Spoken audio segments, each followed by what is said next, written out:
இஸ்லாத்தில் ஜாதி இருக்கான்னு கேட்டால் இங்கே உட்காந்துட்டு இருக்கிற எல்லா முஸ்லீம் அந்த ஸ்பீக்கர்ஸ்லாம் அந்த உட்காந்து இவர் தாலூர் ஷானவாஸ் அவர் இவர் அவங்களும் இருப்பாங்க. அவங்கெல்லாம் வந்து இஸ்லாத்துடைய பேச்சாளர்கள். பிஜே இவங்கெல்லாம் போய் ஜீவா டுடல் அதிலெல்லாம் போய் பேசுவாங்க. இஸ்லாத்தில் ஜாதிகள் இல்லை. ஜாதி இல்லையா? இருக்குது, நான் காட்டுறேன். 57 ஜாதி இருக்குது இஸ்லாத்தில். யமனில் அதாவது சவுதி அரேபியாவில் ஒரு முஸ்லீம் இருக்கான், ஈராக்கில் ஒரு முஸ்லீம் இருக்கான். இந்த முஸ்லீமை அந்த ஊருக்குள்ளே நீ விடுவியா? ஜாதினா என்ன? ஜாதினா என்ன? இங்கே லோக்கலில் என்ன ஜாதி பிரச்சனை என்ன? இந்த தெருவில், அதாவது மேல் ஜாதி இருக்கக்கூடிய தெருவில் கீழ் ஜாதிக்காரன் நடமாட முடியாது, அதானே? அப்போது சவுதி அரேபியா மேல் ஜாதிக்காரன், ஈராக்காரன் கீழ் ஜாதிக்காரன், அவனை உள்ளே நடமாட விடுவானா பாஸ்போர்ட் இல்லாமல்? சரி, பாஸ்போர்ட் விசா கொடுத்தாலும் அது எத்தனை நாளைக்கு? 10 நாளைக்கு 15 நாளைக்கு தானே. பர்மனெண்ட்டாக அங்கே வந்து வாழ முடியுமா? ஹரமுக்கு பக்கத்தில் உட்கார முடியுமா? நான் உட்கார முடியுமா? நீ உட்கார முடியுமா? ரசூல்லா இன்றைக்கி இருந்ததுன்னா முடியுமே. இன்றைக்கி போய் நம்ம ரசூல்லா பக்கத்தில் உட்காந்து ரசூல்லா துரத்தி விட்ருவாங்களா? பவா 15 நாளாக ஆகிப்போச்சு, உன்னுடைய ஷீட்டு வந்து எக்ஸ்பயர்ட் ஆகிருச்சு, உன்னுடைய விசா, தயவு செஞ்சு நீ வெளியே போயிரு. இதுதான் ஜாதி. ஜாதி எந்த அடிப்படையில் வருது? பிறப்பின் அடிப்படையில் தானே. பிறப்பின் அடிப்படையில் தானே வருது. ஒரு குறிப்பிட்ட ஒரு ஜாதி இருக்குது, அந்த ஜாதியுடைய வாரிசு ஒருத்தர் வராரு, அவர் எந்த ஜாதி? அந்த ஜாதி. புரியுதா? அதே மாதிரி தான் நேஷ்னாலிட்டி, குடியுரிமை, சிட்டிசன்ஷிப், இது எந்த அடிப்படையில் வருது? ஒரு நாட்டின் குடிமகனாக நீ இருக்கணும்னா நீ என்ன பண்ணணும்? அந்த நாட்டில் பிறந்திருக்கணும், அதானே? கொஞ்சம், அதாவது இது வந்து இந்தியா பார்டரு, இது வந்து பூட்டான் பார்டரு, புரியுதா? ரெண்டும் வந்து 100 மீட்டர் தான். பூட்டான் ஒரு ரேலி வரும்போது கூப்பிட்டு போய் காட்டுறேன். இங்கே பெட்ரோல் 50 ரூபா, அங்கே 70 ரூபா. அப்போ புரியுதா? பூட்டானில் 50 ரூபா, இங்கே 70 ரூபா. பெட்ரோல் கொடுக்குறதே இந்தியா தான், அது வேறு விஷயம். இங்கே இந்தியாவில் இருக்கிற எல்லா லாரியும் அங்கே போய் பெட்ரோல் அடிச்சுட்டு வரும்.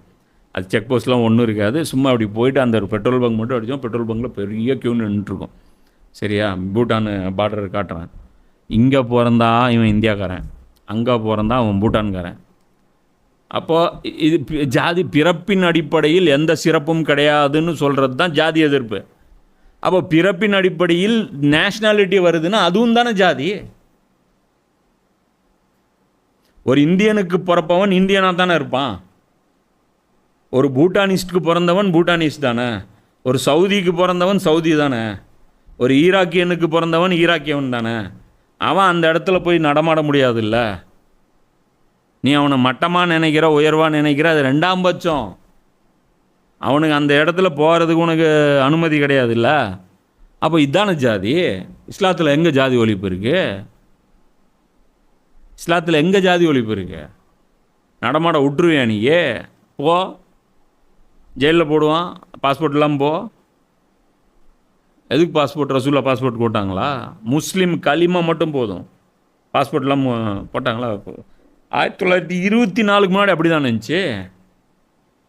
யார் வேணாலும் போகலாம் ஹரமில், யார் வேணாலும் அங்கேயே தங்கி வைக்கலாம். என் இஷ்டம், என் வாழ்க்கையை அங்கே கழிக்க போகிறேன், ஹரமை சுத்தம் பண்ண போகிறேன், ஹரமுடைய கக்கூசை கழுவ போகிறேன், நான் முடிவு பண்ணிட்டேன். ஹரமில் வர்றவங்களுக்கு சோறாக்கி போட போகிறேன். என்னுடைய மொத்த செல்வத்தையும் கொண்டு போய் ஹரமில் உட்காந்துக்கிட்டு அங்கே வரக்கூடிய ஹாஜிகளுக்கு நான் சேவை செய்ய போகிறேன், விடுங்களேன். என்ன தகுதி வேணும்? ஹரமுக்குள்ளே என்ன போர்டு? அங்கே என்ன போர்டு போட்டு வச்சுருக்கீங்க? முஸ்லீம்கள் மட்டும் அப்படின்னு தானே போர்டு போட்டு வச்சுருக்கீங்க. ஆனால் எங்கே விட்றீங்க? முஸ்லீம்கள் மட்டும். ஆனால் விட்றது யாரை? சவுதிகள் மட்டும். நோ ஈராக்கியர்கள். வந்தீங்கன்னா டெம்பரவரி. அதே மாதிரி சவுதிகளும் டெம்பரவரியாக வெளியே தள்ளுங்க. 20 நாள் அவங்கள வச்சுட்டு வெளியே தருங்க. 15 நாள் தான் சவுதி அரேபியாவில் நீங்கள் இருக்க முடியும், 20 நாள் தான் சவுதி அரேபியாவில் நீங்கள் இருக்க முடியும். சொல்லுங்கள் பார்ப்போம். அப்போ என்ன இது? அது என்ன ஃபாலோ பண்ணுறீங்க? அதுதான் எல்லாம் சொல்கிறான். நீங்கள் தௌராத்தை ஃபாலோ பண்ணாத வரைக்கும் நீங்கள் யூதர்கள் இல்லை, நீங்கள் இஞ்சியில் ஃபாலோ பண்ணாத வரைக்கும் நீங்கள் கிறிஸ்தவர்கள் இல்லை. அடே அப்ரசன்ட்டிங்களா? நீங்கள் குரானை ஃபாலோ பண்ணாத வரைக்கும் நீங்கள் முஸ்லீம்கள் இல்லை. குரான் இப்போ ஃபாலோ பண்ணிகிட்டு இருக்கோமா இல்லையா? சுத்தமாக ஃபாலோ பண்ணல. இந்த 57 நாடுகள் எப்போ லான்ச் பண்ணப்பட்டது? வெள்ளைக்காரன் போட்டு கொடுத்த கோடு. அதை வச்சுட்டு கும்பிட்டுட்டு இருக்கீங்க. அது உங்களுடைய சிலைகள், அது மேப் அங்கங்கே போட்டு வச்சுருக்கீங்களா? ஒவ்வொரு கொடி லா இலாஹ இல்லல்லாஹ் களிமா எதுக்கு போட்டுறீங்க? இந்த களிமா சொன்னால் உள்ளே விடணும்.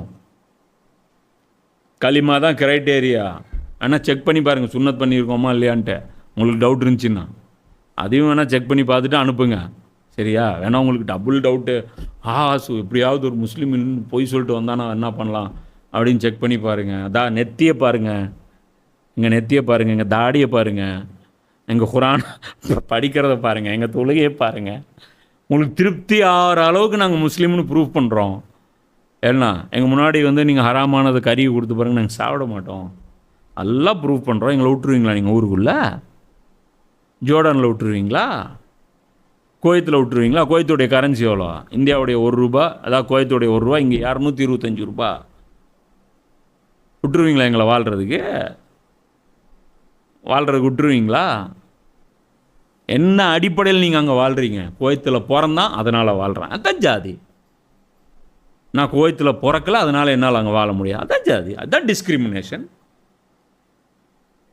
ஏண்டா நாங்கள் ₹225 எங்கள் கரன்சி வேல்யூ வச்சுருப்போம், நீ வந்து இங்கே வந்துட்டு எங்களை விட உழைச்சி நீ சம்பாதிச்சுட்டு போயிடுவியா? என்னால் அங்கே கடை திறக்க முடியுமா? எனக்கு ஜிஎஸ்டி ஃபைலுக்கு தருவாங்களா? அங்கே அங்கே அங்கே இது தருவாங்களா எனக்கு? இங்கே கவர்மெண்ட்டில் சில சர்டிஃபிகேட் வாங்கணும்ல.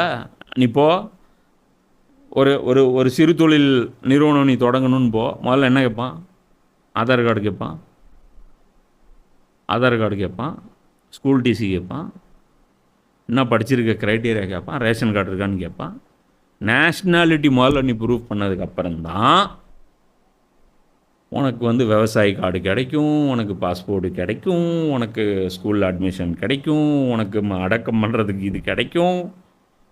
புரியுதா? ஏர்போர்ட்டுக்குள்ளே போனீங்க, ஒரு நாட்டுக்குள்ளேயே ஒரு இடத்துலேருந்து இன்னொரு இடத்துல போனால் நேஷ்னாலிட்டி ப்ரூவ் பண்ணணும். ஐ ஆம் இண்டியன் பாருங்கள், என்னுடைய ஆதார் கார்டு இது, என்னுடைய உள்ளே விட மாட்டான். டிக்கெட்டெல்லாம் இருக்குது, அதெல்லாம் 2ஆம் பட்சம். அந்த கேட்டிலே ஃபில்ட்ரு போயிட்டுப்பா. நீ போயிட்டு அங்கே போயிட்டு ஃபாரின் இது கொடுத்துருப்பாரு, அது கொடுக்கும்போது அவன் என்ன சொல்லுவான்? விசா எடுமா, விசா இல்லையா அனுப்ப முடியாது. அப்போ புரியுதா? இஸ்லாத்தில் ஜாதி இருக்குது. நாங்கள் கேடு கட்டவங்க தான், நாங்கள் ஒன்றும் யோக்கியம்லாம் இல்லை, உங்களை பார்த்து பேசுகிறதுக்கெல்லாம் எங்களுக்கு தகுதியே கிடையாது. யார்? இந்து சகோதரர்களை பார்த்து பேசுகிறது எங்களுக்கு அருகதையே கிடையாது. நாங்கள் ஆக கேடு கட்டவர்கள், நாங்கள் ஒத்துக்கிறோம். எங்களை நாங்கள் நல்லவங்கன்னு சில பேர் பேசுவாங்க பாருங்க, அவங்க பேச்செல்லாம் நம்பாதீங்க. எங்கள் அளவுக்கு ஜாதி வரி உங்கள் அளவுக்கு இல்லை. புரியுதா? ஊருக்குள்ளே நீங்களாவது தெருவுக்குள்ளே நடமாடுறதுக்கு வாய்ப்பு இருக்குது, எங்களுக்கு உள்ளே போகிறதுக்கே பாசிபிலிட்டிஸ் இல்லை. ஏர்போர்ட்லேயே ஃபில்டர் பண்ணி தூக்கிட்டு போய் ஜெயிலில் போட்டுருவான். சரியா? அதனால் அல்லாஹ் சொல்கிறான், நபியை மீது இறக்கி வைக்கப்பட்ட இந்த வேத கட்டளை அவர்களில் பெரும்பாலோரிடம் வரம்பு மீறலையும் நிராகரிப்பையுமே இன்னும் அதிகப்படுத்தி விட்டது. ஆயினும் நிராகரிப்போரின் நிலை குறித்து சிறிதும் நீர் வருந்தாதீர். அல்லாஹ் சொல்கிறான், இந்த குரானுடைய ஆர்டர்ஸ் சொல்ல சொல்ல அவங்களுக்கு என்ன ஆகுது? ஒரு எரும மாட்டில் மழை பெஞ்ச எஃபெக்ட் இருக்குது. அதுக்கு பதிலாக அவங்க என்ன பண்ணுறாங்கன்னா இன்னும் வரம்பு மீறுறாங்க. இதை நான் பேசுனேன்னு வச்சுக்கோ, இப்படி ஒருத்தன் பேசுறியா? உனக்கு திமிரா? என்ன தைரியம் இருந்தால் பேசுவேன்?